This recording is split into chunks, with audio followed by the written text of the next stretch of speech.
Untuk informasi lebih lengkap dan berita terkait, klik link di deskripsi. Jangan lupa subscribe channel kami di YouTube dan juga install aplikasi CNBC Indonesia di Google Play Store dan App Store untuk mengikuti perkembangan berita ekonomi dan bisnis terkini.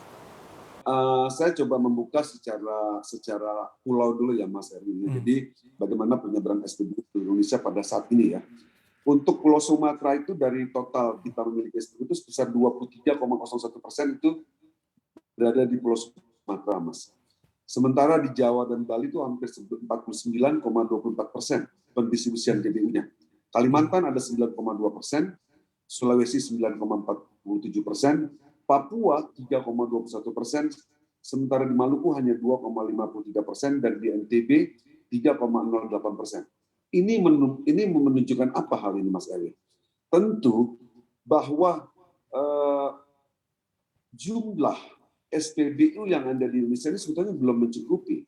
Kalau untuk rasio luas wilayah per penyalur di luar Jawa dan Jawa ini kami sampaikan Mas Erwin, rasio luas wilayah per penyalur di Jawa itu sekitar 1 berbanding 36,11 square kilometer di Pulau Jawa. Sementara di luar Jawa itu 1 berbanding 502 square kilometer. Jadi kalau untuk jiwa di Jawa itu kita masuk 2 jiwa 42.000, sementara di luar Jawa itu 1 berbanding 31.000. Artinya ini bahwa memang jumlah SPBU itu sendiri di Indonesia itu masih kurang, Mas. Nah tentu hal ini masih buka peluang bagi tadi yang saya sampaikan, yang tadi bisnis retail SPBU itu masih bisa membuka juga di daerah-daerah tersebut dan memang jumlah penyalurnya masih sangat kurang. Gitu loh Mas Erwin.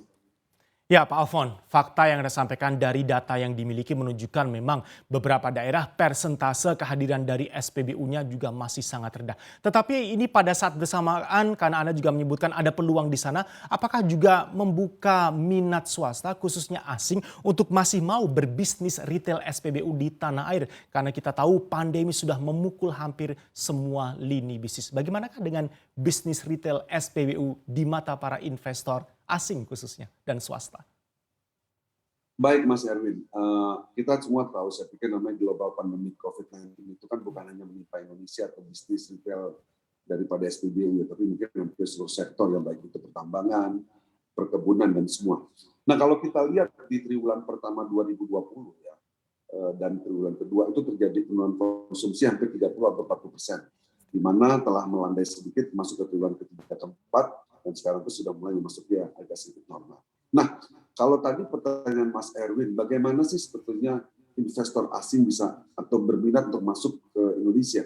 Yang pertama saya sampaikan Mas bahwa kita posisi negara kita harus menjadi negara dengan indeks tujuan investasi yang sangat mudah. Artinya indeks investasi yang sangat mudah itu kemudahan berinvestasi, regulasinya juga semua mudah dipahami sehingga nanti investor atau negara lain mau masuk ke Indonesia, termasuk kepada SPBU. Jadi bukan hanya tergantung bagaimana kondisi persaingan daripada bisnis SPBU atau jumlah konsumen, tapi ini juga berpengaruh juga daripada ini Mas, bagaimana indeks Indonesia ini menjadi indeks kemudahan investasi. Itu salah satu faktor penting juga. Investor akan masuk pada suatu negara apabila di suatu negara itu kemudahan berinvestasi itu mudah.